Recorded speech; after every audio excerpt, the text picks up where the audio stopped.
is out, we know we've got a problem.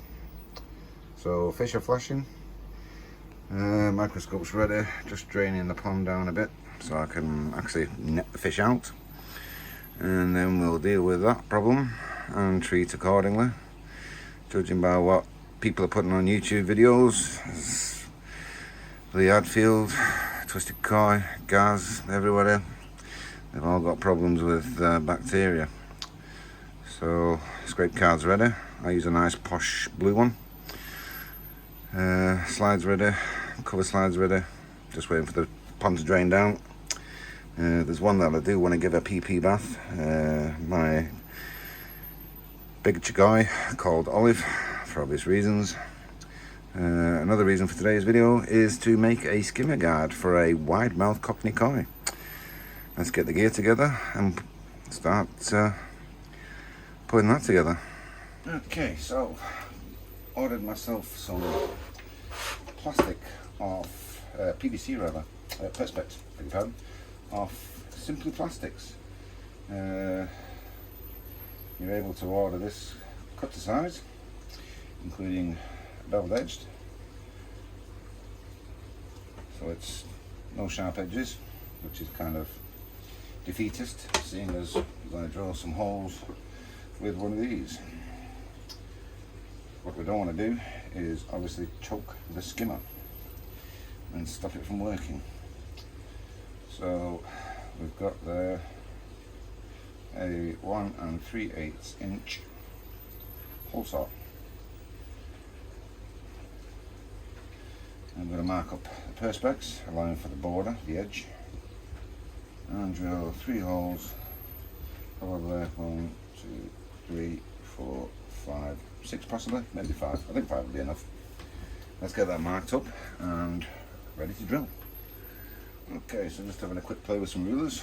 I'm not going to go to any great lengths of measuring this to SpaceX standards, so basically use that as a standoff. The centre of this ruler will be the row of holes that way on the horizontal. I'll reverse that way, offer that way, do the same there, which will give us a border in the middle to retain some strength, and then we'll flip it and do it on the vertical the other way, and we'll work inwards, lose the difference in the middle.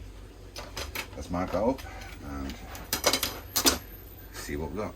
If, like me, you're shit at tidying up, make sure you spend some time to get your gear together first, including the old sharpie. Right, stand off.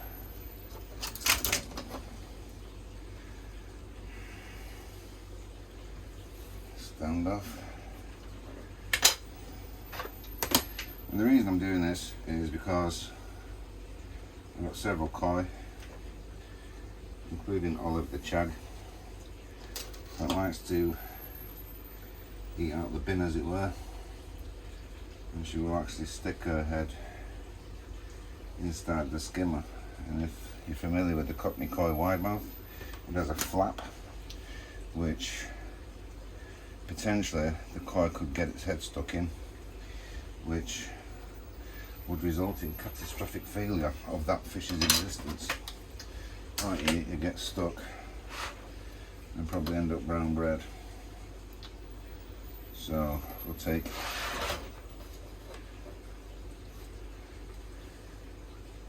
a measurement off the back.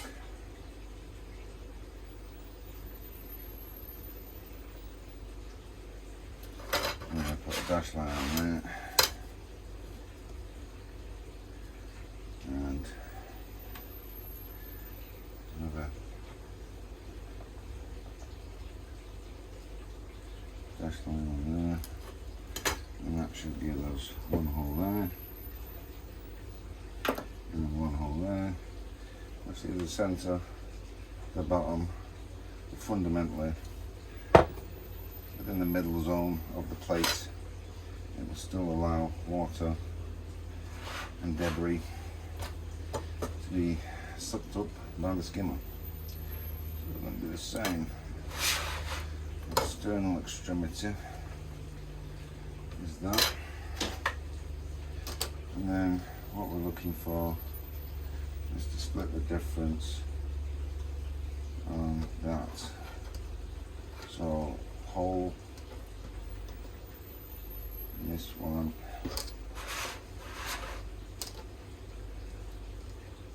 hole in this one, hole, hole. So it actually works out almost even in the middle with what you're retaining for strength, which, yeah, is the idea. So we need to drill that one.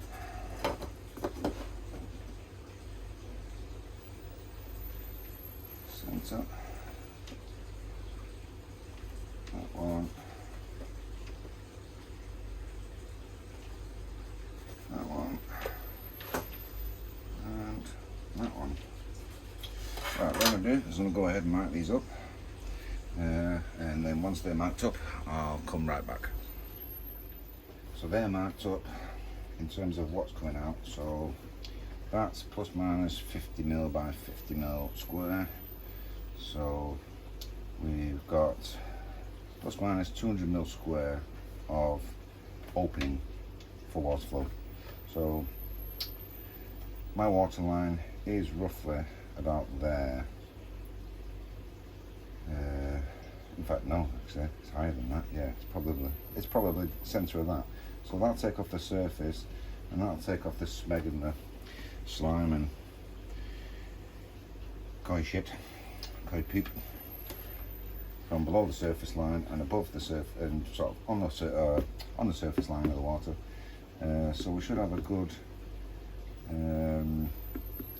flow going through to the skimmer. Won't labour the motor, won't strain the motor, the pump,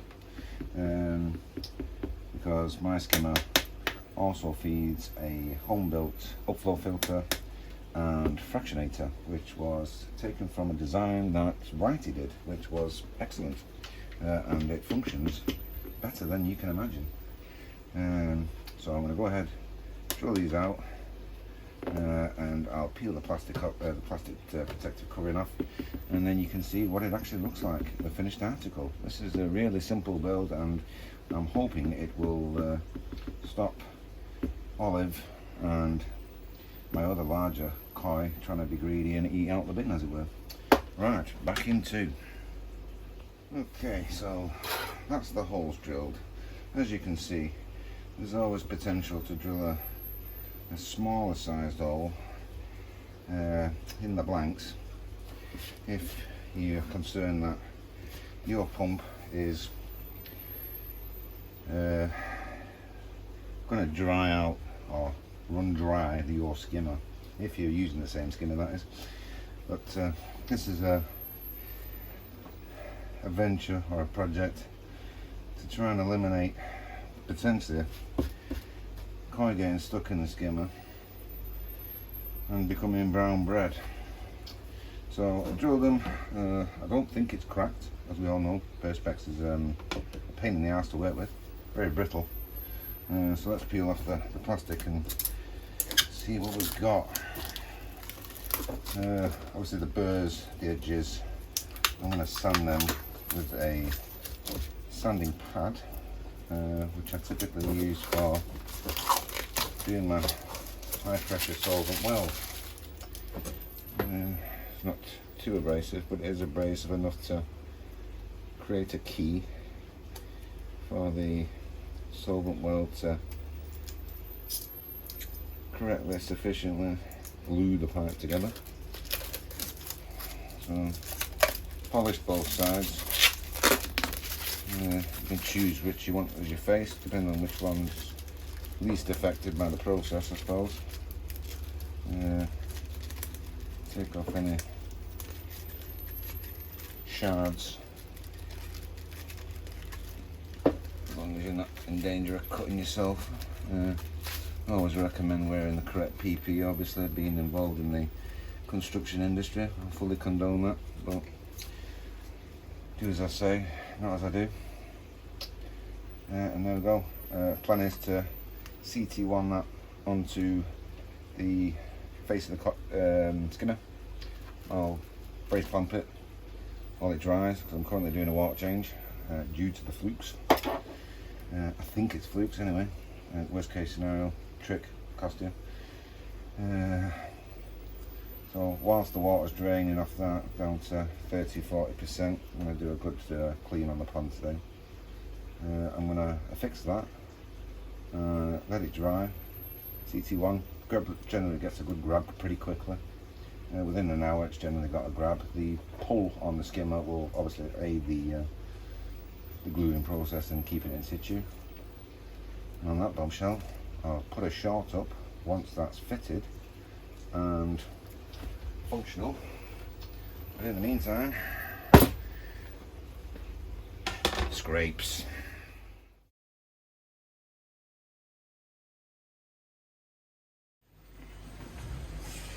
Okay, so the old microscope is out. I'm taking a scrape off one of my shower. It's quite dense mucus, is that? It does not want to come off into the slide.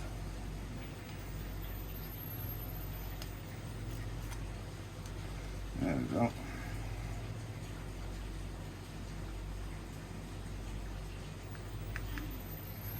few drops of water.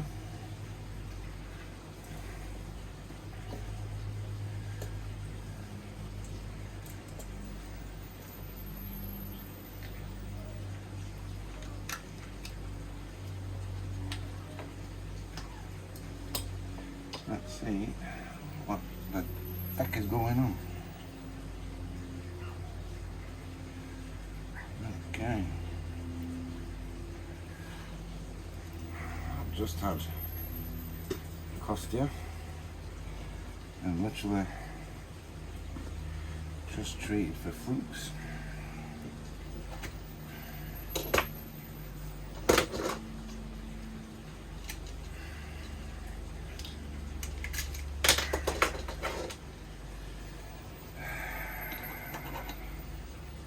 Let's see what we're dealing with.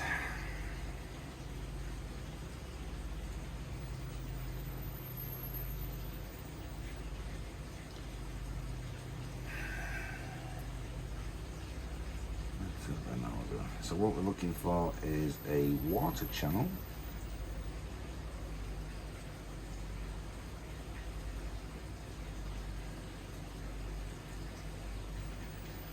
Typically start around the edge.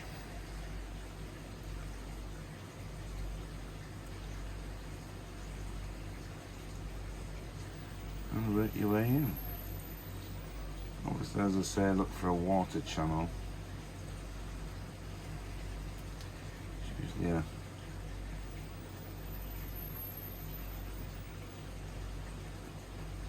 prime area where you'll find what it is you're looking for.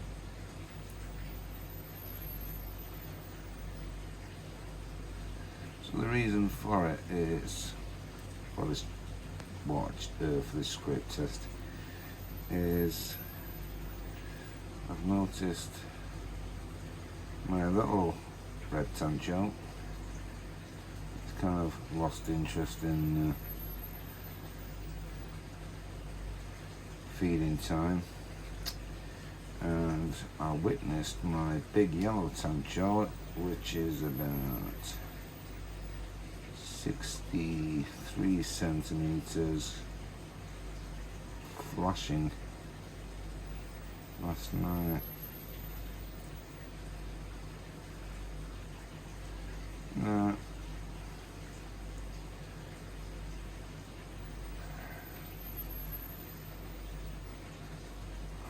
I'm not one for just throwing chemicals in the pond for no reason whatsoever, so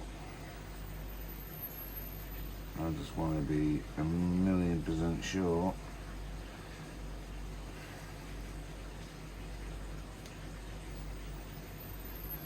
that it wasn't just a potential of giving itself a bit of a scratch because it's got an itchy butt. What do we have here?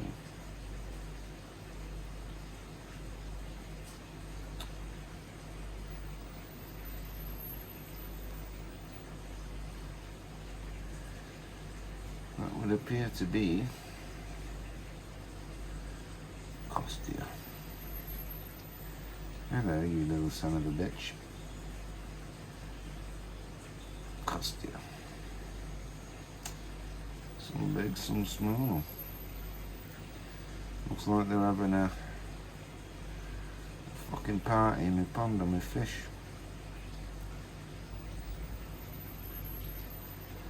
Okay, there's one more to come out, which is Olive, the giant jag.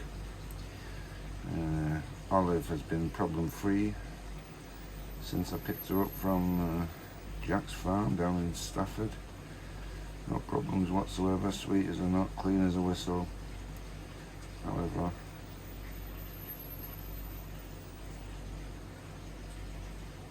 as she's not displaying any symptoms, I actually want to check her, just out of mild curiosity. So, Costia, okay, we've just had flukes. Costia is common after flukes, as we all know, boys and girls. FMG I keep stock of, as I do Fluke-Solve, and every other fucking chemical you can possibly need. So I'm gonna get Olive out now, scrape her. I'm currently doing a massive water change. I'm currently carrying out a scientific experiment to see how efficiently good bacteria manages ammonium nitrate and nitrite. If you've seen the other video, you've seen me assemble it and explain the reasons for it. So far, results on 3 tests in 3 days have been pretty good. I'll add that to the back of this video actually as a kind of summary or an update. More like an update, I suppose. But I'm going to have to start the testing again on that experiment anyway, because I'm doing the water change. Otherwise it would be inconsistent and not very accurate resulting from said scientific experiment. So on that bombshell, Costia. Right, as it happens, I picked up 2 new buckets from Tesco's to dose my pond, as I stupidly sprayed the bucket I was last using with a patio cleaner. So I wouldn't even dream of rinsing it and trying to use it. Throw it in the bin, start again. Anyway, Costia, yay. Story of my fucking life. Not the equivalent of Lee Hadfield's Baressa. However, if I hold the phone steady enough, my little red tancho is fucking infested.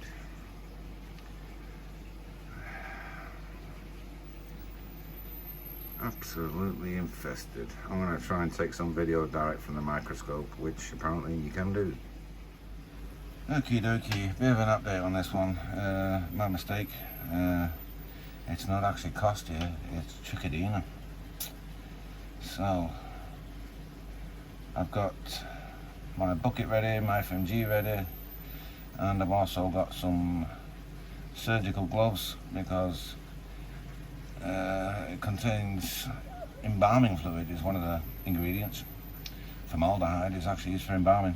So always wear gloves when you're handling your chemicals. Done a 40% drain off on the pond. I'm just doing a top up now. I'll wait till the top up's complete before I actually put the treatment in to make sure I'm getting the correct dose per litre of pond. As I said in the previous segment, I don't envisage that being anywhere before midnight. I'll get 12.5 litres a minute flow from the mains water, thank you to the water company.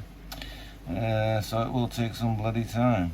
Obviously you don't want to pump too much through your dechlorinators and your metal filters and such like. Just priced up a big blue, yet to be put on. I'll order that later on today actually.